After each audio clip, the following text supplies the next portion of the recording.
The Mesopotamian people of the Halaf culture lived mostly in small villages in the 6th millennium BCE.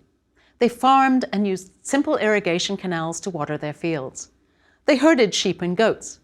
They prized exotic goods from far away, things like obsidian and seashells, and used exquisite pottery and fine stone tools made by highly skilled craftsmen.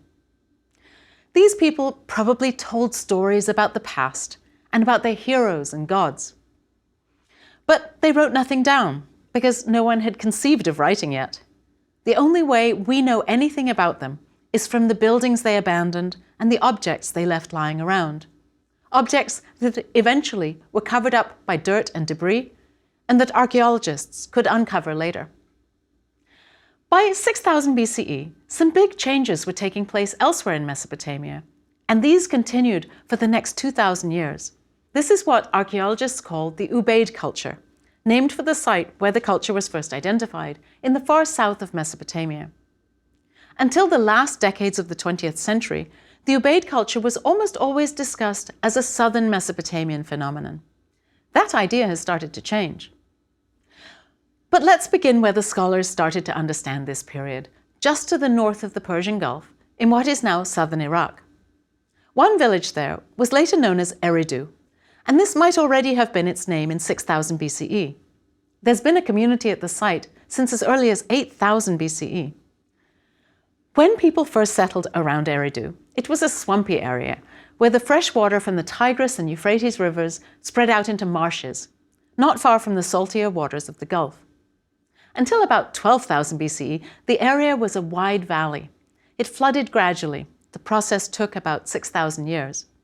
And by 6000 BCE, the Gulf was at its highest point, stretching considerably further north than today.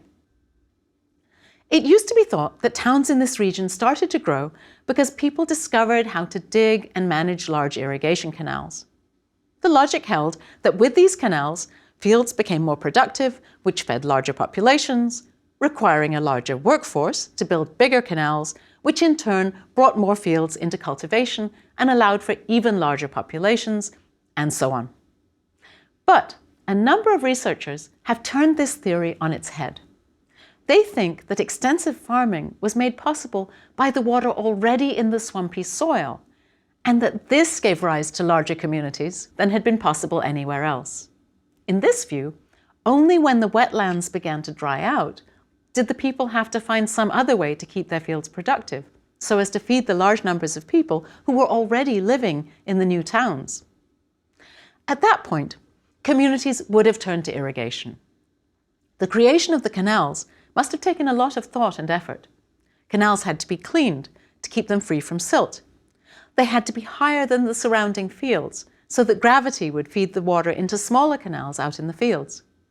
The people needed ways to effectively keep the water in check when it wasn't needed, and ways to prevent it from gushing out too fast and destroying crops when it was needed. They had to dig reservoirs and build levees. No doubt the people of Eridu and other southern towns made plenty of mistakes along the way, but eventually they figured it out. There must have been some people in charge who called up workers to help with the construction and maintenance of the canals. And there must have been a way to compensate those workers for their time. This type of organization wasn't new for humans. Thousands of years earlier, at Göbekli Tepe in modern-day Turkey, hundreds of Neolithic workers joined forces to build a stone temple. At Eridu, though, the workers lived in a local community year-round, and the farms around the settlement supported bigger families. It's pretty amazing that they were able to create this type of organization without a writing system. So, Eridu must have been an attractive place to live. It had plenty of fields and food. And there was another benefit to living in Eridu, too. It was home to a major god. Perhaps people felt safer knowing that this god was right there in the community with them. At the beginning of the Ubaid period, when Eridu was still a small community, the shrine to this god was modest, just a square brick room with an altar at the end and an offering stand in the middle. Over time, as the town got bigger, the temple was rebuilt on an ever grander and more impressive scale, but always on exactly the same sacred spot. Fish bones on the altar suggest that right from earliest times, the shrine was dedicated to the god of sweet water. It's likely this was true because for thousands of years, Eridu continued to be the home of this god, whose name was Enki. Monumental architecture, such as this temple, was one of the remarkable features of the growing towns of the Ubaid period. Eridu wasn't the only town with a large temple in its center, and these temples had certain features that continued down through many subsequent centuries of Mesopotamian history. One feature was that the temples continued to be rebuilt in the same place over and over again. As a result, the older walls and floors came to be encased in a platform under the latest version of the temple. Another feature was that the temples were built on what we call a tripartite plan, which included a courtyard with an altar where offerings were burned. And near it, there would be a holy room that housed a statue of the god who owned the temple. Maybe the most striking feature of these early temples to an ancient viewer would have been their exterior walls. They were decorated with brick buttresses, which created shadows in the sunshine and gave the structures the appearance of having vertical stripes. Archaeologists often refer to this as a niche and buttress facade. It was a hallmark of Mesopotamian temple architecture. The buildings were not designed haphazardly. We know this because an analysis of the ground plans of the temples shows that the Ubaid period had a standard measurement. It's been called an Ubaid cubit that measured 72 centimeters, or about 28 inches. The designer of a building laid out the exterior wall in these 72 centimeter increments, just as we use inches and feet, or centimeters and meters. Remember that they had no writing yet, but they were already thinking of the abstract geometry of a structure before it was built. Let's go back to the temple honoring the god Enki. You can imagine how important Enki was to the people living in the southern part of Mesopotamia. The water that he provided came up from the ground and flowed in the rivers. This water was precious to them. They needed it for their crops and for drinking and bathing. Everything about it was good. It's not surprising that Enki was the one god who always watched out for humans. Even when other gods were causing all kinds of problems, Enki would have human interests at heart. Or at least that's what the later Mesopotamians believed. We can't be sure about religion during the Ubaid period, but there was no major break between the Ubaid people and the people who would later develop writing, so they probably had similar beliefs. Anyway, there was Eridu, home to the beloved god Enki and his ever more beautiful temple, surrounded by lush fields that must have seemed like a miracle in the dry south. And the community had a thriving, growing population. The men who lived there would have been called up, not just to keep expanding the canal system, but also to build each new iteration of the temple. No doubt the area became a magnet to merchants and traveling craftsmen who brought goods from distant places. That's because it was home to a captive audience of buyers for their goods. And this would make it even more attractive as a place to live. So it began to look less like a village and more like what we would recognize as a town, though still with only perhaps 3,000 inhabitants. Houses in Ubaid period communities like Eridu began to vary in size. Some were bigger than others. Some graves were richer than others as well. And even babies were sometimes buried with luxury gifts. A rich burial for a baby suggests that its family might have been wealthy, wealthier perhaps than others. These are early hints of social stratification. Some people were clearly richer than others. Any number of causes could have been behind this. Some fields produced abundant crops because they were closest to the canals. If you owned one of these fields, you might have been better off than someone with a more distant field. Some craftsmen made better textiles, or better pots, or better beads, and perhaps were able to bargain for more goods in exchange. Some people began to wield more power, perhaps because they were serving as foremen on the construction projects, or as priests or priestesses of the gods. Perhaps the religious leaders had access to the food gifts that were dedicated to the gods. This was presumably after the gods had taken their portions, though since they were statues, they wouldn't have been able to eat the food given to them in the usual way. The gods somehow absorbed the essence of the food, its smell perhaps, and the priest shared what was left. To our eyes, that would be the whole offering, but they believed that the gods really got their food first this way. More technological advances accompanied the growth of towns. One was in the use of copper. Almost all the copper that we use today has been smelted from ore, which are rocks that look nothing like copper. My daughter did a science fair project in 6th grade to try to smelt copper. With her dad's help, she took a nondescript stone, malachite, and heated it to a very high temperature in a little kiln that they put together in the barbecue, using an air gun to make the coals as hot as possible. And at the end, she produced just a few specks of bright metal. Honestly, it's just so unlikely. You could see why ancient people would have taken a long time to discover this. Why would a rock produce a metal?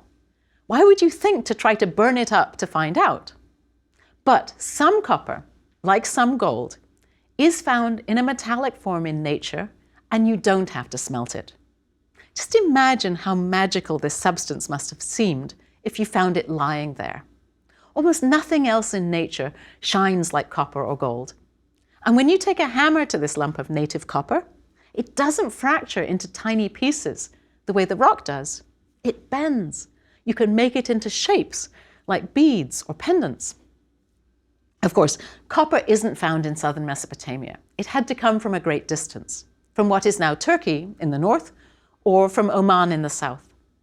But it was imported this early, and it's found in Ubaid period sites like Eridu, and it was used as jewelry. The metalworkers seem to have discovered that native copper became brittle the more you pounded it, and that it became more flexible again when heated in the fire. This is called annealing. It's a long way from smelting copper out of ore, but perhaps it got them thinking about how fire might transform other materials, just as it transformed limestone into lime to make plaster, and as it transformed soft, pliable clay into hard pottery.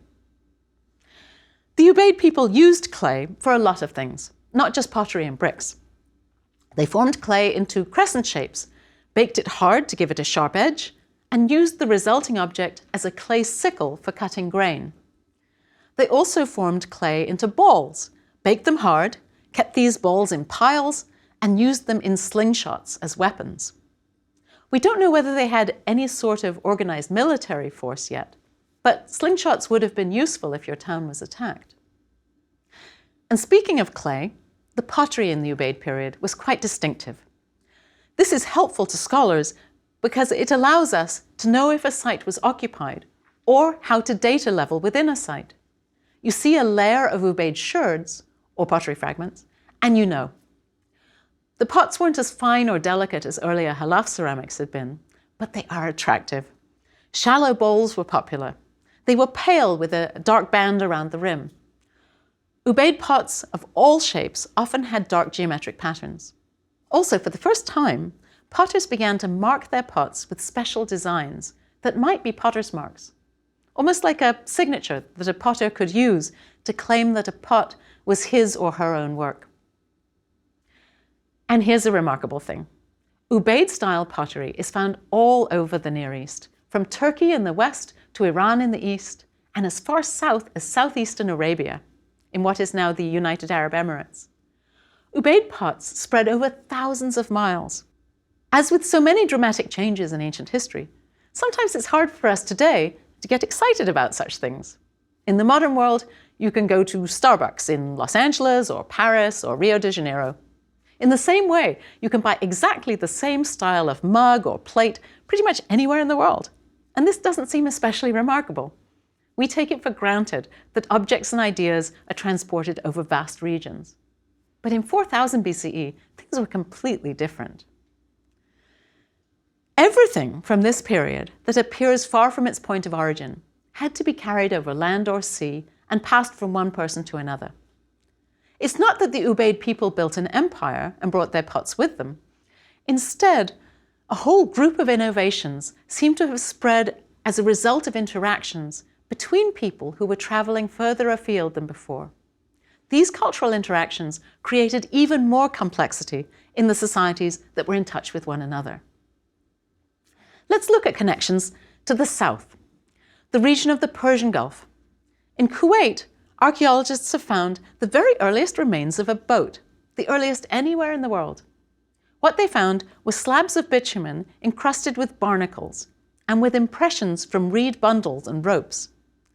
The barnacles show that the bitumen coated something that spent a lot of time in the water, which was almost certainly a boat. And the reeds and ropes show how the boat was constructed. Boats like these were used to sail south from Mesopotamia to areas around the Persian Gulf. The Mesopotamians would have encountered other people already living there, who had their own cultures, architecture, their own ways of life. A site called Bahra in Kuwait shows a lot of influence from the Ubaid people of southern Mesopotamia. Their buildings were even similar. Some archaeologists think that perhaps people moved there from Mesopotamia. Others believe that the local people admired and imitated Mesopotamian culture, including its architecture. Another site, called Wadi Debayan, further south in what is now Qatar, has Ubaid pottery, along with some other remarkable imports, including obsidian that came all the way from the Taurus Mountains in Turkey. But it wasn't just these two places. Excavators have found Ubaid pottery at about 60 archaeological sites in the Arabian Peninsula. The pottery seems to have been a luxury, and local people in Arabia didn't just import these pots, they made local copies as well. What would have inspired someone from, say, Eridu to invest in building a boat, load it up with Ubaid pots, and perhaps also with locally made textiles, and then head off on what was certainly a treacherous trip across the sea, journeying hundreds of miles to a foreign and potentially hostile land? Perhaps they were already interested in goods that came from this region. Later traders brought pearls, shells, copper, incense, and diorite stone from the lands around the Gulf, and this might already have been true. Some archaeologists suggest the Ubaid people purchased fish there to take back with them, but that seems unlikely, though the earliest travelers there may have been fishermen using nets to get their own fish. Archaeologists have found that the Ubaid people of southern Mesopotamia also had contact with regions hundreds of miles to the north of them. Here, though, the culture seems in some ways to have been even more sophisticated than in the southern region where the Ubaid culture was first discovered. This was not a provincial area. Let me tell you about some of the sites so you see what I mean. Tepe Garwa is near Nineveh, outside modern-day Mosul in northern Iraq. Long after this, in the 7th century BCE, Nineveh was the capital of the Assyrian Empire. Tepe Garwa was excavated in the mid-20th century, and archaeologists working there could see right away how closely it was related to the Ubaid culture. Its monumental buildings were constructed with the same design as in the south, with external niches and buttresses and a tripartite form. And we know now that the builders at Tepe Garwa even used the same standard Ubaid cubit of 72 centimeters in their design and construction. People there used the same type of pottery as well. The town at Tepe Garwa was much smaller than Eridu, but it had a cemetery that showed the same growing divisions in wealth that you find in the south. There were gold rosettes and gold studs in some of the tombs. One tomb contained an extraordinary wolf's head vessel made from electrum, which is a naturally occurring alloy of gold and silver. And there were ground stone bowls made of obsidian. All of these materials, gold, electrum, and obsidian, had to be imported from far away. Anyone who could take these types of luxury goods to the afterlife with him or her was someone with power.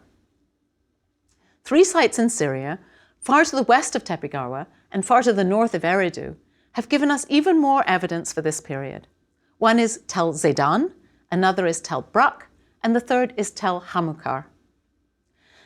Tel Zaydan is the furthest to the west, on the east bank of the Balikh River. The other two, Brak and Hamukar, are in the region known as the Habor Triangle. This is in northern Syria, near what is now the Turkish border. A lot of small rivers flow south across the wide triangular region, joining together to form the Habor River, which flows south to the Euphrates. The Habor Triangle extends about 100 miles from west to east. It gets enough rainfall for agriculture, but the rivers provide added irrigation water when needed, so it's always been a rich, productive area. All 3 sites were occupied during the Ubaid period and have Ubaid-style pottery and architecture. But they weren't dependent on the south for inspiration. Tel Zaydan, for instance, has some of the earliest evidence of copper smelting. This set the stage for the enormously important development of bronze. Copper is too soft for weapons and for most tools, but once you smelt copper from ore, rather than just hammering native copper into shape, it's a much smaller step to add arsenic to the mix to make a harder metal called arsenic bronze. Later, arsenic was replaced with tin. Tin was more difficult to obtain because it came from further away, but unlike arsenic, it wasn't toxic when you smelted it. By 5000 BCE, the people of Tel Zaydan had built a big wall around their settlement. The town grew to be as large as Eridu, 30 acres. That's about the size of 5.5 city blocks in New York City. Zaydan is estimated to also have had about the same population as Eridu, 3,000 inhabitants. This sounds quite small to us today, but it was immeasurably bigger and more complex than the villages that had preceded it. Two other finds from Zaydan give us a sense of this complexity. One is the discovery of 8 large kilns for firing pottery. This was not a household-level craft. Instead, these were probably owned by a town institution, perhaps the temple, for firing very large quantities of pots. Again, we can marvel at the organization that this must have involved. Even more notable was the discovery of stamp seals and sealings. These weren't used in the south yet, but were found at Tel Zaydan, Tel Brak, and Tel Hamukar. Each seal probably was used by an important person and was stamped into lumps of clay to seal goods or doorways. A sealed doorway wasn't necessarily locked, but it couldn't be opened without breaking the seal. So people would know that someone had been in the room. A pot with a sealed stopper was safe from pilfering fingers because a broken seal wouldn't go unnoticed. Each seal was carved with a design that would have identified it as belonging to a particular person.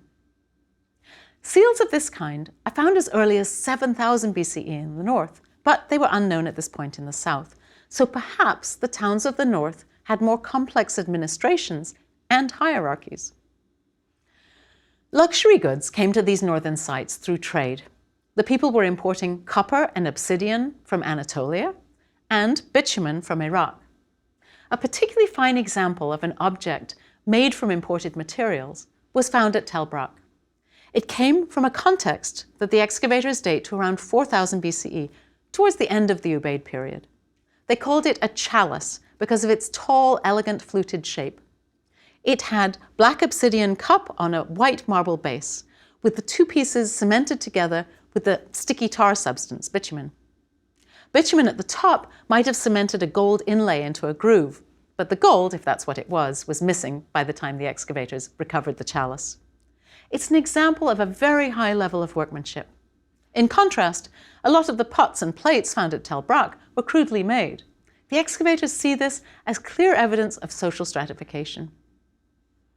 Tel Hamukar was smaller than Tel Zaydan and the southern towns, but it had a wall around it and monumental buildings, along with those all-important stamp seals. A few of the seals, used at both Hamukar and Brak, were decorated with images of lions. The carving of these lions is stunning. One example from Tel Brak is an impression of a seal that's barely 2 inches across, but manages to convey the power and majesty of the lion, with even the muscles in its legs and details of its muzzle represented. Curiously, it seems to have hooks on its paws like a bird. Lions could be found in the wild in Syria, and the lion was probably already seen as the king of the beasts because of its ferocity and speed. Later in Mesopotamian history, lions came to symbolize royalty, so it's tempting to imagine these as royal seals. But we should be cautious before jumping to conclusions. There's no other evidence for kings this early. Still, someone had enough power to use the lion as the symbol on his stamp seal, and to employ a craftsman of extraordinary talent. It's interesting to wonder how much of our conception of southern Mesopotamia as the cradle of civilization comes from the fact that southern sites like Eridu were excavated first. If the Ubaid period towns of Syria had been found before them, we would think of the Ubaid culture as a northern development that spread to the south, perhaps, rather than the other way around. It does seem true that the idea of using seals to signify ownership or control was a northern innovation, and that copper smelting developed earlier in the north than the south. On the other hand, the next big development in the history of the region, and of the world for that matter, originated in southern Mesopotamia without a doubt. It's not that anyone invaded or introduced a new culture, but during the years from 3800 to 3000 BCE, the southern Mesopotamian people positively exploded with innovations, while their largest city, Uruk, grew to perhaps 10 times the size of the towns of the Ubaid period. This period, starting with the Ubaid period and continuing into the Uruk period, is sometimes referred to as the urban revolution. Like the agricultural revolution thousands of years before, it marks a turning point for humankind. Once people started living in cities, the idea of the city never went away. Individual cities might be abandoned, whole areas might go back to a rural way of life, but there were still cities flourishing elsewhere, and there have been ever since.